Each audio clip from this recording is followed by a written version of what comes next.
एक कामयाब और बड़ा मुकाम हासिल करने के लिए इंसान को कुछ अच्छा ही करना पड़ता है। कुछ अच्छी आदतें अपनानी ही पड़ती हैं, सही तरीके से काम करना ही पड़ता है। लेकिन सही चीजों के साथ साथ हमें कुछ गलतियां भी सुधारनी होती हैं।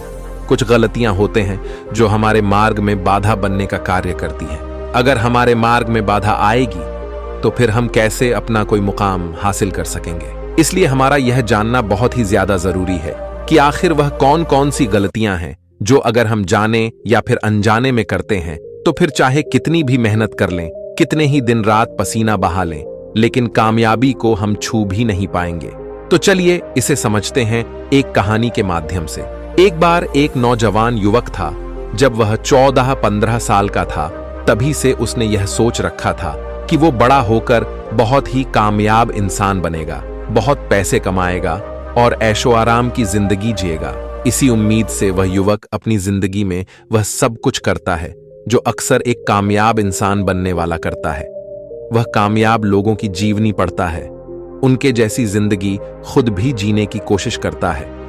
वह अपना हर काम कामयाब लोगों की तरह ही करने की कोशिश करता है, जैसे जल्दी सुबह उठना, एक्सरसाइज करना, लक्ष्य के प्रति अपना ध्यान देना। सब कुछ उसके हिसाब से सही चल रहा था। उसको पूरा यकीन था कि वह एक दिन कामयाब इंसान जरूर बनेगा। जब भी वह अपने आसपास कोई कामयाब इंसान देखता था तो वह उससे बात करने की कोशिश करता और उसके जैसा बनने की कोशिश करता था। समय गुजरता रहा, वह अपने काम करता गया। जैसे जैसे समय बीत रहा था उसकी ऊर्जा और लगन धीरे धीरे कम होने लगी। उसको लगने लगा, यार अब तो मैं 25 साल का हो गया लेकिन अभी तक मैं एक कामयाब इंसान नहीं बन पाया। जैसा मैंने सोचा था वैसा तो हुआ ही नहीं। और वह शुरू से ही लोगों को यह भी कह दिया था कि मैं बड़ा होकर बहुत ही ज्यादा कामयाब इंसान बनूंगा। अब वह लोग उस लड़के से सवाल करने लगे। लोग सवाल के माध्यम से उसका मजाक बनाते थे। वह जब भी बाहर जाता था तो लोग उसको बस यही पूछा करते थे कि क्या हुआ तेरे सपनों का, चकनाचूर हो गया ना, निकल गई तेरी हवा। जब लोग ऐसी बात बोलते थे तब उस युवक को बहुत ही बुरा लगता था, लेकिन अब उन्हें चुप भी तो नहीं किया जा सकता था, क्योंकि हारे हुए इंसान पर तो सभी चढ़कर बोलते हैं। उसके साथ भी कुछ ऐसा ही हुआ।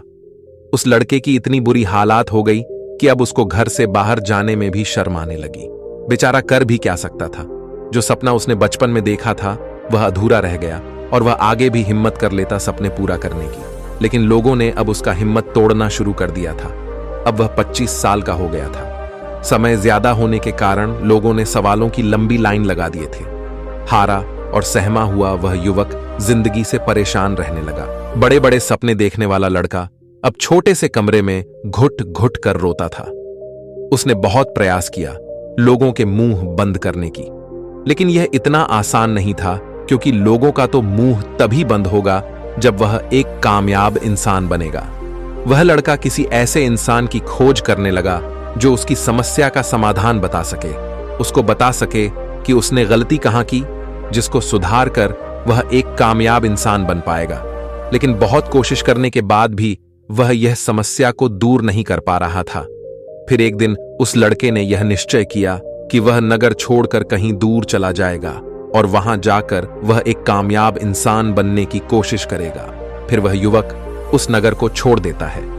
उसके बाद वह युवक रास्ते में आगे चलते चलते उसे एक नदी दिखती है, जहां पर कुछ शिष्य अपने गुरु के साथ पानी पी रहे थे। उनको देखकर वह युवक भी पानी पीने के लिए नदी पर पहुंच जाता है। वहां जाकर वह पानी पीता है। वहां पर पानी पी रहे बौद्ध भिक्षु की नजर उस युवक पर पड़ती है। वह बौद्ध भिक्षुक उस युवक को देखकर पहचान जाते हैं कि यह युवक बहुत परेशान है। वह बौद्ध भिक्षु युवक से पूछते हैं, तुम इतने परेशान क्यों दिख रहे हो? क्या तुम्हारे साथ कोई बड़ा दुख है? यह सुनकर वह युवक पिघल जाता है, अपनी भावनाओं में बह जाता है और बोलता है, महाराज, यह पूछो कि अच्छा हुआ क्या है? मेरी जिंदगी में मुझे हमेशा दुख ही मिला है। पहले मेहनत करके दुख सह लिए, दिन रात परिश्रम किया, उसके बाद सोचा इसका फल जब भी मिलेगा तब यह दुख खत्म हो जाएगा और सुख आ जाएगी। ऐसा बोलकर वह युवक उस बौद्ध भिक्षु को अपनी सारी बात बता देता है। उसके बाद बौद्ध भिक्षु उस युवक से कहते हैं, बेटा, मैं तुम्हें 5 गलतियां बताऊंगा जिसकी वजह से तुम अभी भी दुखी हो और कामयाब नहीं हो पाए। पहली गलती जो सभी लोग अनजाने में जरूर करते हैं वह है अपना लक्ष्य पहले ही सबको बता देना। बौद्ध भिक्षु उस युवक को कहते हैं कि बालक, यह सबसे बड़ी गलती है जो तुमने की है। लगभग सभी लोग जाने या अनजाने में यह गलती जरूर करते हैं। अपना लक्ष्य चुनने से पहले सबके सामने ढिंढोरा पीट देते हैं कि मैं यह काम करने वाला हूं, मैं मेरी जिंदगी में यह सब हासिल करना चाहता हूं। हम तो यह सोचकर बता देते हैं कि शायद मेरे लक्ष्य के बारे में जानकर लोग मेरे प्रति नजरिया सही रखेंगे। लोगों को यह नहीं लगेगा कि मैं निठल्ला बैठा हूं। लोग सोचेंगे, हां, इसने अपनी जिंदगी में कुछ ना कुछ तो सोच रखा है। लेकिन यही गलती हमारे ऊपर भारी पड़ती है, क्योंकि लक्ष्य बनाने से लेकर लक्ष्य हासिल करने तक लोग तुम्हारा मजाक ही बनाएंगे। और यही तुम्हारे साथ हुआ है। लोगों ने तुम्हारी हिम्मत तोड़ कर रख दिया है। हमें अपना लक्ष्य कभी किसी को नहीं बताना चाहिए, सिर्फ सफलता को शोर मचाने देना है। उसके बाद वह बौद्ध भिक्षु दूसरी गलती के बारे में कहते हैं कि आसान रास्ता मत चुनो। अभी तुम 25 साल के हुए हो, अभी भी तुम कामयाब बन सकते हो। आसान रास्तों पर चलने से कठिन मंजिलें नहीं मिलती। जैसे कि अपने बगीचे से घास फूस की सफाई करने के 2 तरीके हैं, आसान और कठिन। आसान तरीका यह है कि घास काटने वाली मशीन का इस्तेमाल किया जाए। इससे बगीचा कुछ दिनों के लिए तो अच्छा दिखेगा, लेकिन समस्या का यह स्थायी हल है और जल्दी ही घास फिर आएगी। लेकिन थोड़ा मुश्किल तरीका यह है कि घुटनों के बल झुककर अपने हाथ से घास की जड़ को निकाल दिया जाए। यह तरीका समय लेगा, तकलीफ देगा, लेकिन फिर लंबे समय तक घास नहीं आएगी। अगर आसान रास्ता अपनाओगे तो मंजिल पाना आसान नहीं होगा, और अगर तुम कठिन रास्तों में मेहनत करोगे तो मंजिल पाने में कोई कठिनाई नहीं आएगी। फिर बौद्ध भिक्षु कहते हैं कि तीसरी गलती यह है कि कुदरत के नियमों को न समझना। कुदरत के नियम बड़े बेहतरीन होते हैं। उनमें से एक नियम में बदलाव आप चाहो या फिर न चाहो, कुदरत आपको बदल ही देता है।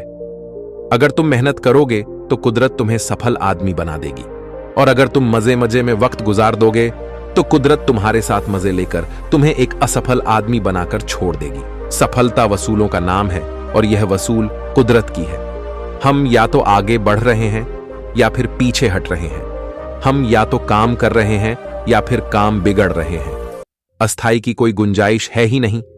अगर हम किसी बीज को पेड़ बनाने के लिए नहीं बोएंगे तो वह सड़ जाएगा। आप चाहें या ना चाहें, बदलाव तो होना तय है। सफलता किस्मत से नहीं, बस कुछ नियमों का पालन करने से मिलती है। फिर बौद्ध भिक्षु चौथी गलती बताते हुए कहते हैं कि लगातार कोशिश न करना। बौद्ध भिक्षु उस युवक को समझाते हुए कहते हैं कि तुम्हें और कोशिश करनी चाहिए थी, लेकिन तुम तो कोशिश करने के बजाय कोशिशों से भागने लगे।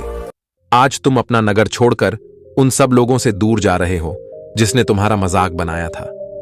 कल तुम बड़े आदमी बन भी गए तो उन सब लोगों तुम्हारे ऊपर यकीन नहीं करेंगे। वह तो यह भी बोल सकते हैं कि दूसरे नगर में जाकर चोरी चकारी करके तुमने यह धन कमाया है। हमें कभी भी मैदान नहीं छोड़ना चाहिए। हम सबको जिंदगी में ठोकरें लगती हैं, लेकिन इसका यह मतलब नहीं है कि हम असफल हैं। बस हमें कोशिश करते रहना चाहिए। फिर बौद्ध भिक्षु अंतिम और 5वीं बात बताते हुए कहते हैं कि पिछली गलतियों से न सीखना। बौद्ध भिक्षु उस युवक से कहते हैं, तुमने इतने साल मेहनत की, उनसे तुम्हें कुछ तो सीख मिली होगी, कुछ तो अनुभव प्राप्त हुआ होगा। इस समाज में रहने वाले लोगों को तुमने समझा होगा कि आखिर समाज का नियम क्या है। तुमने जितना भी सीखा इन सालों में, उसका तुम अच्छे से प्रयोग कर सकते हो। जो गलतियां तुमने पिछले दिनों की है, पिछले सालों की है, उनसे सीखो और उन गलतियों को दोबारा फिर कभी नहीं करना। तुम बहुत आगे जाओगे। अक्लमंद लोग अपनी गलतियों से सीखते हैं, लेकिन कुछ अधिक अक्लमंद लोग दूसरों की गलतियों से भी सीखते हैं, क्योंकि हमारी जिंदगी इतनी लंबी नहीं होती कि हम गलती करें फिर सीखें। इसलिए हमें दूसरों की गलतियों से भी सीख लेनी चाहिए। इसके बाद बौद्ध भिक्षु कहते हैं कि मैंने तुम्हें सारी गलतियां बता दी। अब तुम घर जाओ और अपनी जिंदगी को एक नए तरीके से शुरुआत करो और जिंदगी में आगे बढ़ो। दोस्तों, इस वीडियो में बस इतना ही। उम्मीद करता हूं कि आपको यह कहानी पसंद आई होगी। आपको अच्छी लगी हो तो कमेंट में नमो बुद्धाय जरूर लिखिएगा। चलिए मिलते हैं नेक्स्ट वीडियो में। धन्यवाद।